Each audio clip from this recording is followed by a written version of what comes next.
Chasta and Baby Huey here at Aftershock Day 4 with the Alive. Yay! Hello. Woo. Hello. Fresh off the stage. That's right. Just caught your set.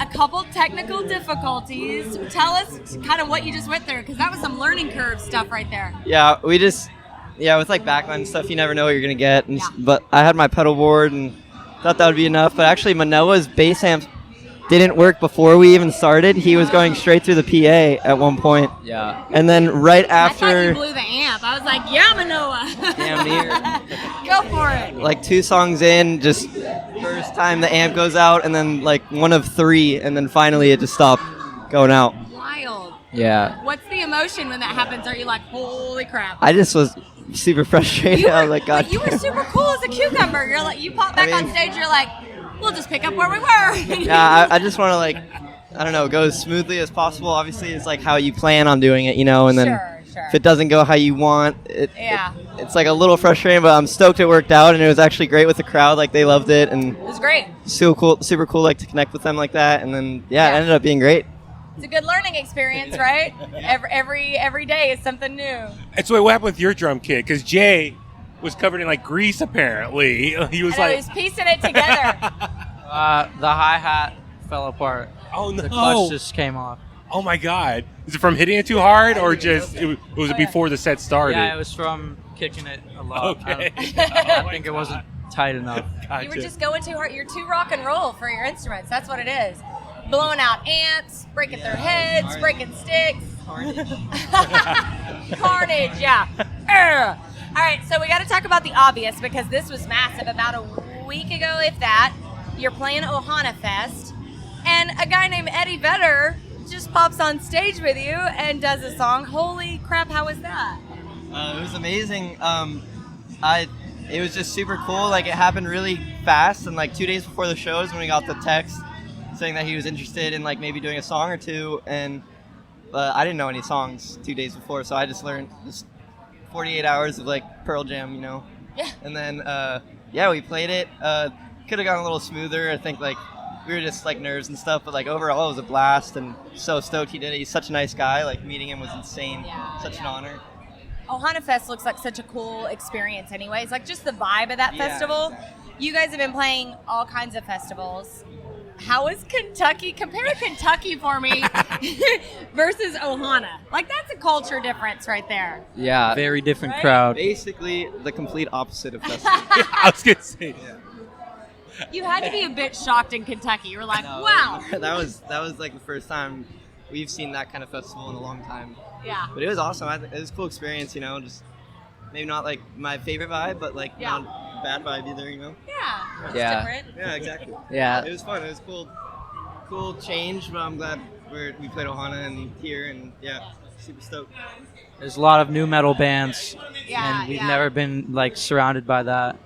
Yeah, it was So it's definitely- different. Definitely interesting. They actually played right before us, right there. Who is it? Who is that? I forget, but they were like so heavy, like just like flipping off the crowd the whole time, Oh, like wow. F-bombs left and right. Like, the crowd was like dyed hair with like grills and like black eyeballs. It was gnarly, Oh, next wow. level stuff. But it was super cool. I mean, So what does that make, like, when you see that in real time, do you go, like, does that make you feel pressured to, like, be like that? Or are you like, nope, we're good, we're us, we're going to do our thing, we're fine?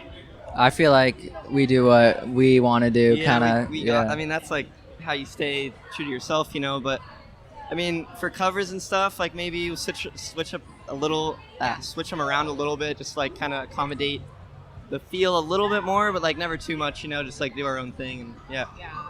What were we going to say, Manoa? Kind of the same thing. Yeah.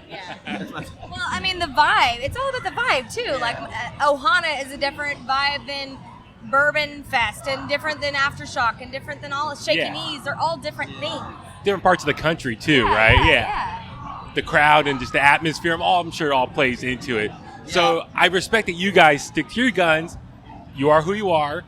Just do your thing, and you're going to win the crowd over that way. So I love just how authentic you guys are out there when you're on stage. Thank you. Yeah, it's awesome. Thank you. And the fact that you know that at this age, just so you know you're ahead of the game. Because I can't. We were talking Yeah. earlier. We were talking about you guys behind Yeah. your back, in a good way. We're like, I can't imagine being that age and trying to just figure out life in general, like just all that comes with being at this age. But then adding all the layers of this rock and roll lifestyle. Because I saw you guys talking to Luke Spiller of the Struts, and I thought, well, that's kind of intimidating. But you were so like, well, I'm just gonna go introduce myself, and I love that. You have to, right? Yeah, I try to do that for, I mean, like meeting people is super interesting. Like you get to see like all different like aspects of music and stuff. Just like looking around right now, I see like so many different Yeah. like people, and like these guys are all like super different music genres and stuff. But Luke, I met him at our good friend Brent's house in Burbank. Oh, okay. Just like super briefly, but he was like riding his motorcycle around and stuff. We had like a couple conversations. Super nice guy. Nice. Just wanted to say hi and like try to catch a little bit of their set. But yeah, try to do that a lot. The thing I love about you guys, and going back to the authenticity standpoint, is like the definition of rock. I mean, like the look. Let's say of a rock star. Like looking around here, there's those different walks of life of the appearance. What I love about you guys, every time I watch you guys, it takes me back to being like 7, 8 years old, kid of the early 90s, when I fell in love with Nirvana. Nirvana was like my first big band that I watched and loved. I'm a sucker for a trio, just how loud and just awesome you guys are live. I mean, I'm just curious for you guys, just, you know, like I said, literally, I think I told Chasta, I think at Bottle Rock, watching you guys, literally, it looked like a scene from like 1991 all over Totally. again. Oh, yeah. I love that. So is that something when you guys started playing, you were like inspired to go for kind of like that grunge influence? Like, how'd you guys come to where you are right now as a band and your sound, your look? Is it just naturally, like, even who exposed you to all that music as well? I would say all of our parents kind of. My dad grew up as like in the 80s. He was like a skater, and he like loved punk rock. And when Nirvana came out, he was a big fan. And just kind of when I grew up, my parents just like. So you grew up listening to that kind of music and understanding it and what it was. And did you naturally love it, or did they sort of shove it at you? I just like naturally loved all of that music. Just like loved the whole as long as I vibe. can remember, you know, just Nirvana. That's like such an honor for him to say that too. Like I love Nirvana with all my Did you heart. hear that? He said that's such an honor for you to say that. Oh, thank you. We all love Nirvana, and yeah, I mean they're definitely like one of our biggest influences, you know, and like we just love rock and grunge and like the intensity of it and like connecting with the crowd through it, like seeing the craziness in the crowd is just like the best feeling, I think, and I wouldn't play any other genre. But it's one thing to like be inspired by a band like Nirvana. It's another thing to have natural sounding ability, which your voice just naturally sounds like Kurt. Like you're not forcing that. It's just who you are. That is an extreme honor as well. Thank you. That's a big freaking deal, right? It just does. It's super cool. I mean, but just like I watch your guys' stage presence, and I love just how you guys perform, and it's just like, dude, the way you just wail on the drums, it's amazing. Obviously, yeah, you got like Jay's style, but I see like elements of like Dave Grohl, Matt Cameron. I mean, just like all that together. I'm like, because like when Nirvana broke, I was 7, 8. Like, you know, I remember first hearing them watching my MTV, but I was still very young and still processing of like what bands I'm into when I get into. And so I didn't really get to fully enjoy Nirvana in real time as much as probably people 5, 10 years older than me. So now I get to kind of do it through you guys now. Yes. We wish all the time that we could have experienced those bands in real time. Like contemporary music that we like is so hard to find these days. It's like insane. We'll just experience them through you guys. No pressure. I mean, yeah, we love making songs and stuff. And whatever sounds cool, you know. Yeah.